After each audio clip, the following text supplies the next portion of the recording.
What's up, Raiders? In this video, I want to talk to you about how you can measure angles online. And I'm going to show you two different ways we can do this.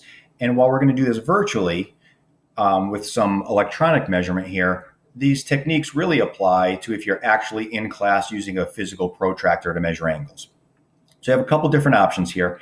And the first thing that we could do if we wanted to measure this angle here is we could get a Google image of a protractor and then manipulate it over the top of the angle to measure it. It's not the most user-friendly way to do it, but it certainly gets the job done. So I'll show you how we could do that now, and then I'll show you another technique that might be a little more work on the front end, but overall it's probably a more effective way to do it.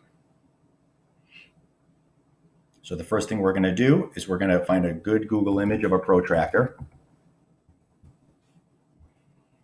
We're going to look for one that has nice, kind of bold, easy to read numbers. So let's see, this one looks pretty good. Take a little closer look at it. Okay, that looks good. So I'm going to right click, copy image, and then go, in this case, to the Google slide document that has the angles that I want to measure. So now I'm going to right click, paste. And so now I've got a draggable image that I can manipulate and put over the top of my angle. So we talked about earlier, when it comes to measuring angles, before you ever put a protractor on an angle, so whether we're doing it virtually like here, or if you're in class and have an actual physical protractor in your hands, you want to ask yourself the question, okay, this angle that I'm going to measure, does it look acute, less than 90 degrees, or does it look obtuse, more than 90 degrees? And in this case here, it should be pretty clear that visually this is less than 90 degrees. So ultimately, in a little bit here, when we're ready to read our number of degrees off, we'll read the appropriate row based on the fact that, hey, we know this answer has to be something less than 90 degrees. So we're going to take this image, and the first thing we're going to do is we're going to look for this center hole on the protractor, and we're going to line it on the vertex of the angle. Remember, the vertex of an angle is the intersection point for the two rays. So we're going to do that. I'm going to click and drag. Now notice as I drag, you don't have an image of the protractor coming with you. So this makes it a little difficult to line up exactly the center point or the center hole on your protractor with the vertex of your angle. So this is part of the reason it's not the most efficient way to do it. That's pretty good there. Obviously, we want to be as accurate as possible, but you get the idea. And then now the next thing is the 0/180 line in your protractor. You need to rotate that until it lines up with one of the rays of your angle. So if you hover over this part of your highlighted image, now you can rotate it. And again, you have to kind of eyeball it here, kind of make little adjustments as we go. And that's pretty good. The 0/180 line lines up pretty well with this bottom ray here of the angle. But notice though, in the process of rotating it like that, the center point of my protractor has shifted off of the vertex. So you have to kind of drag it over a little bit. So now we can finally have gotten to the point after a little fine tuning that we're ready to read our angle. Now we're back at the point where, think back to before we put the protractor on there, we asked ourselves the question, okay, does this angle look acute, less than 90 degrees, or does it look obtuse, more than 90 degrees? So since we know this is an acute angle, when we go to read our row of numbers, you can see that this second ray here lies in between 140 and 150 degrees, but that's not even possible because that would be if this were obtuse. So it's got to be the other row of numbers between the 30 and between the 30 and the 40. So if you look, it's between the 30 and the 40. It's a little closer to the 40. It's past the 35. So that's probably about 37 degrees, something like that. So it's not the worst way to measure an angle, certainly by any means, but it's a little tedious. And when all is said and done, it's not as accurate as can be. So what we're going to do is I'm going to get rid of this, actually. I'm going to get rid of that image. And here's another way you can do it that's a little more work on the front end, but I think it's worth it overall. So instead of getting a Google image of a protractor, what we're going to do is we're going to actually, if you take a look up in the top right up here, you can see that we have a few small little icons here. These are extensions that I've added to Google for myself for other things. We're going to do a Google extension where we're going to add a protractor, and that's a little more user-friendly. So what we're going to do is we're going to go to the web store. So I'm just going to do a Google search for web store. Chrome Web Store. And then once this opens up, now we're going to look for a protractor extension.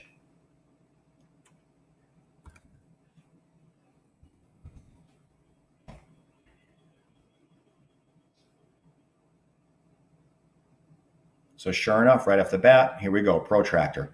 So we can click Add to Chrome.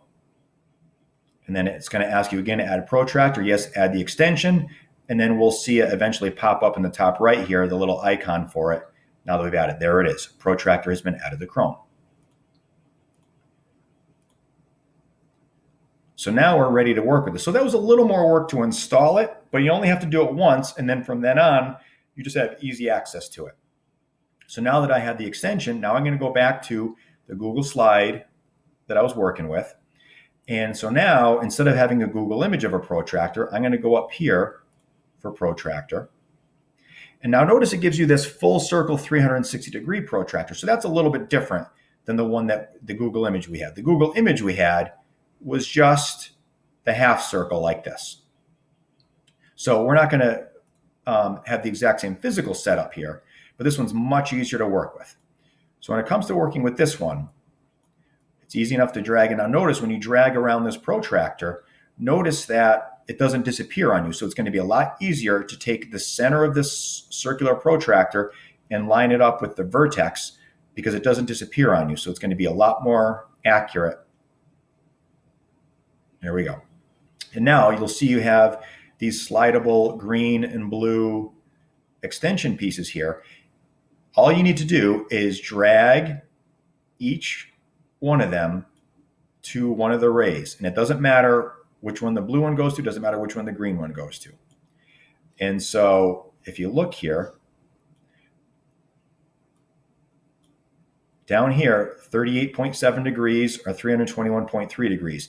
If you go along the outside here, that'd be 321.3 degrees. But the angle we're looking at, this acute angle in here, which is shaded in the light blue, is 38.7 degrees.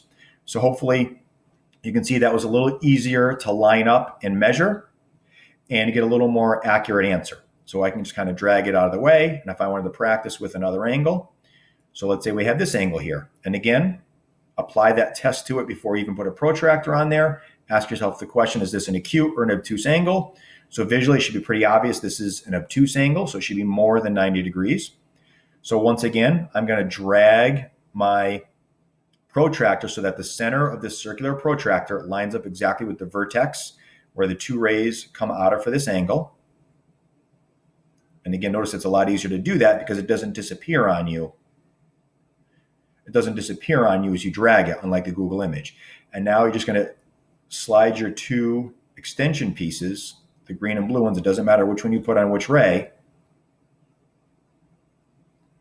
And it'll tell you, in this case, it's a 123-degree angle, which is consistent with what we knew that it would have to be. It has to be an obtuse angle.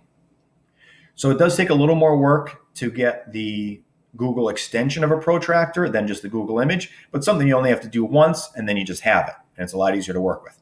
Now, let's say you're given a worksheet that you had to measure some angles on, but it's not a Google-based document. Well, now, if you click on the little icon for the extension, it doesn't open it up here. But that's easy enough to work with. Go back up to that extension, right-click on it, and choose the Manage Extensions option. And it's a simple one-click adjustment here. Allow access to file URLs. If you toggle that to the on position, now you're ready to go. So whether you're in Google Docs or not, any kind of Google-based document or not, you can use it. So click on the extension. And there you go. There's your easy to work with protractor, even if you're using something that's not Google-based. All right. Like always, if you have any questions, you know how to get a hold of me. Take care.